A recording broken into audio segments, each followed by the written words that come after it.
டக்குன்னு மோடிக்கு அனுமதி கேட்டார். இன்னும் சோப்பு தயாரிக்கிற மாதிரி போனால் நம்ம நாங்கள் தயாரிக்கிறாங்க. எவ்வளோ ஆப்பிரிக்காவுக்கு வந்து ஒரு கருத்து.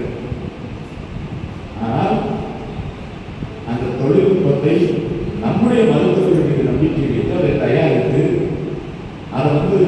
அதை நடைமுறைக்கு கொண்டு வந்து இந்தியாவில் இருக்கக்கூடிய அத்தனை கோடி மக்களுக்கும் 3 டோஸ் அதை இலவசமாக போட்டு உலகத்தில் எங்க பாதிக்கப்பட்டாலும் அந்த மக்களுக்கு அந்த ஊசியை கொடுத்து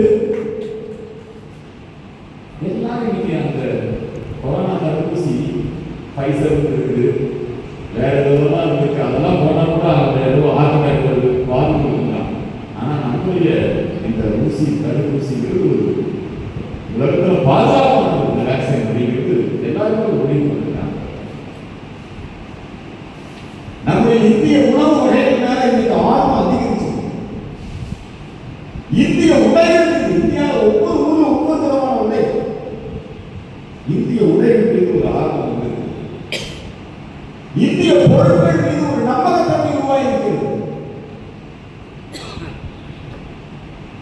இதெல்லாம் நம்முடைய இந்திய இளைஞர்கள் செய்த சாதனை.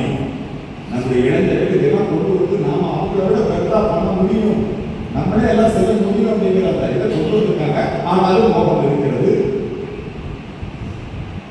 இன்னைக்கும் நம்ம இளைஞர்களுக்கு அந்த வெளிநாட்டு மோகம், இன்னொருத்தர் வச்சிருக்கிற பொருளான ஒரு ஈர்ப்பு, அது தப்புதான். ஆனா ஈர்ப்பு மாத்தா தோட்டத்தில் நல்ல மனம் இருந்துருக்கான்.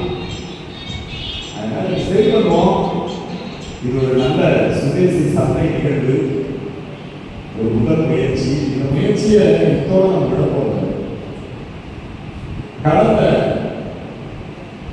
கொரோனா காலத்துக்கு முன்னாடி ஒவ்வொரு ஆண்டும் சென்னையில் நம்முடைய இந்து சமய கண்காட்சி சுதேசி நிகழ்ச்சி நடக்கும். நல்லா சிறப்பாக அது மாதிரி நம்ம எல்லா மாவட்டங்களையும் இந்த நிகழ்ச்சி நடக்கும். கொஞ்சம் கஷ்டம் தான், பொருளாதார நஷ்டம் இருக்கும், கடன் ஆகும். நாளை காலையில் எல்லாம் பொறுத்துவாங்க, வசத்தை பொறுத்துவாங்க. ஆனாலும் முடிஞ்ச வரைக்கும் நம்ம எல்லாரும் சேர்ந்து இந்த நிகழ்ச்சியை வச்சு வாங்குவோம். நாம் உள்ளத்தாலும் வாழ்வாலும் உடலாலும் அனைத்து விதத்திலும் சுதேசி என்பதை நம்ம இளைஞர்கள் கொஞ்சம் கிரிக்கெட் மேல, சினிமா மேல,